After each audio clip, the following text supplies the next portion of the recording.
ജാബിർ എന്ന സ്വഹാബിന്റെ കൂടെ റസൂല് ഒരു ഒട്ടകപ്പുറത്ത് പോവാ. ആ ഒട്ടകം ജാബിറിന്റേതായിരുന്നു. അപ്പോഴാണ് റസൂൽ അറിയുന്നത് അദ്ദേഹത്തിന്റെ കല്യാണം കഴിഞ്ഞു വന്നു. ജാബിർ എന്ന റസൂലിന്റെ ഏറ്റവും അടുത്ത സുഹൃത്താ. പക്ഷെ എന്നിട്ടും അദ്ദേഹത്തിന്റെ കല്യാണക്കാരി റസൂൽ അറിഞ്ഞിട്ടില്ലായിരുന്നു കേട്ടോ. റസൂലിന് അതിൽ യാതൊരു പരിഭവം ഉണ്ടായിരുന്നില്ല. റസൂൽ അദ്ദേഹത്തോടൊരു ചോദ്യം ചോദിക്കുന്നുണ്ട്, നിങ്ങളുടെ ഈ ഒട്ടകം വിൽക്കണമെന്ന് ചോദിച്ചു. അപ്പൊ ജാബിർ റളിയല്ലാഹു അൻഹു പറയാം, ഈ ഒട്ടകം എന്തിനാ റസൂലിന്? ഇത് പ്രായമേറെയുള്ള ഒരു ഒട്ടകമാണ്. അപ്പൊ റസൂൽ അദ്ദേഹത്തോട് ചോദിക്കാണ്, നിങ്ങൾ ഈ ഒട്ടകത്തെ വിൽക്കണോ? ഞാൻ വാങ്ങും. അവസാനം അദ്ദേഹം സമ്മതിച്ചു. ആ കച്ചവടം 40 രൂപയിൽ ഉറപ്പിച്ചു. അങ്ങനെ 40 രൂപയ്ക്ക് വാങ്ങിയ ഒട്ടകവുമായി റസൂൽ മദീനയിലേക്ക് ചെന്ന് ബിലാൽ റളിയല്ലാഹു അൻഹുവിന്റെ അടുത്ത് ചെന്നിട്ട് പറഞ്ഞു, ജാബിറിന് 40 രൂപ കൊടുക്കണം. ഞാൻ ഈ ഒട്ടകത്തെ അദ്ദേഹത്തിന്റെ അടുത്ത് വാങ്ങിയിരുന്നു. പിന്നെ ഈ ഒട്ടകവും കൊടുക്കണം, ഈ ഒട്ടകവും കൊടുക്കണം. റസൂലിന് ഒട്ടകം ആവശ്യമുണ്ടായിരുന്നില്ല.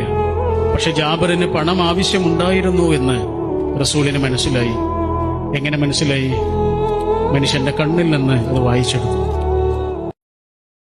Download ShareChat.